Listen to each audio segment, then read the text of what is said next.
The first time I noticed something was wrong, I didn't say anything. It would have been easy to. A simple question, a small comment, something casual that wouldn't have meant much if I was wrong, but I didn't, because I wasn't sure yet. And more importantly, I didn't want to be. His name was Daniel. We had been together for 5 years, married for 2, and up until that point, I would have told anyone who asked that I trusted him completely. Not blindly, not foolishly, but fully. He wasn't the type of man people warned you about. He didn't flirt openly, didn't draw attention to himself, didn't give you reasons to doubt him. That's why it caught me off guard. It was something small, so small that most people wouldn't have even noticed it. But I did. Because when you've been with someone long enough, you notice the details. We were out at dinner with friends. A normal night? Nothing special. And she was there. Her name was Chloe. A friend of a friend. Someone I had only met once before. At first, nothing seemed unusual. Everyone was talking, laughing, drinks flowing. But then I saw it. The way Daniel looked at her. It wasn't obvious. Not something anyone else would have picked up on. But it lingered just a little too long. And when she spoke, he listened differently. More focused, more engaged. It was subtle, but it was there. And once I saw it, I couldn't unsee it. I told myself I was overthinking, that it didn't mean anything, that I was reading into something that wasn't real. But then it happened again, and again.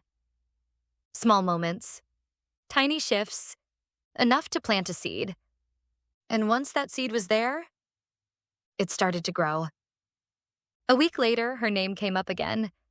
Casually. Too casually. "She's funny," he said one night while we were watching TV. I froze for just a second. Not long enough for him to notice, but long enough for me to feel it. Why was he thinking about her? Why bring her up? It wasn't necessary. But again, I said nothing. Because now I was curious. Not just about what he was doing, but about what he would do. And that's when everything changed.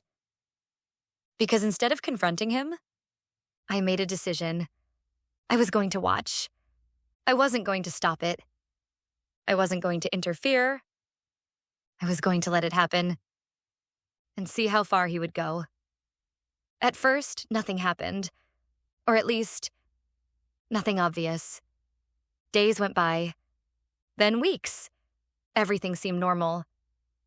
But underneath that normal, there were changes, subtle ones. He started mentioning her more. Not often, but enough. She said something funny at work today. "Chloe told me about this place we should try." Each time it was framed casually, like it didn't matter, like it wasn't important. But it was. Because now she was part of his daily thoughts. And I was still saying nothing. Watching. Waiting. I started paying attention to everything. His schedule, his mood, his habits, looking for patterns, and slowly, they started to appear. He stayed late at work more often. Not every night. Not enough to be obvious, but enough to notice.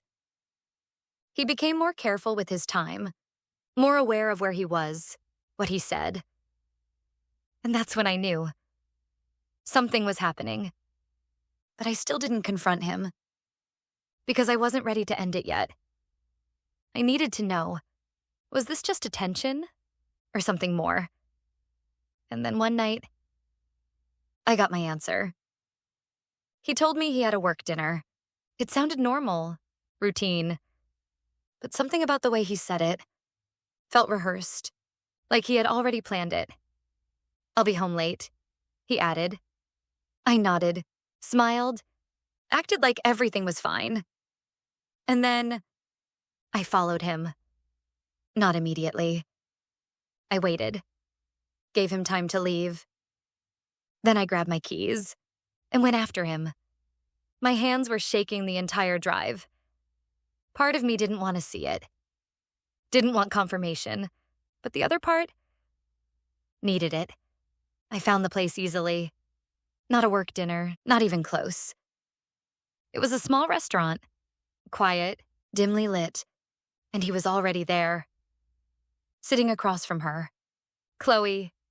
They were laughing, comfortable, familiar, like this wasn't the first time. And that's when something inside me finally settled, because now I knew. And I still didn't go in. I didn't confront him. I didn't make a scene. I just watched. From a distance. And then I left. Because the truth was, I wasn't done yet.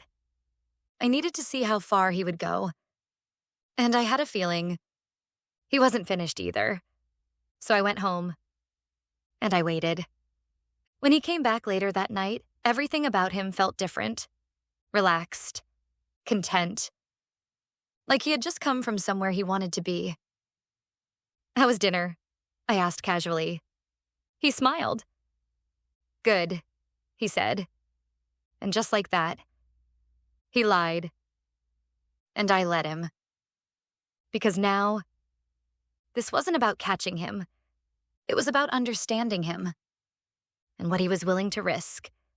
Over the next few weeks, everything escalated. More late nights, more excuses, more distance. And still, I said nothing. Because I was waiting for the moment. The point where there was no coming back. And eventually, it came. One night, he didn't come home at all. No message, no call. Just silence. And when he walked in the next morning, I didn't ask where he had been. I already knew. That was it. That was how far he would go. And now, I was done watching. Because I finally had my answer. He would go all the way. And that meant, so would I. That night, I told him, not everything. Just enough. "I know," I said calmly. He froze. And in that moment, everything shifted. Because now, he wasn't in control anymore. I was. And I had been the whole time.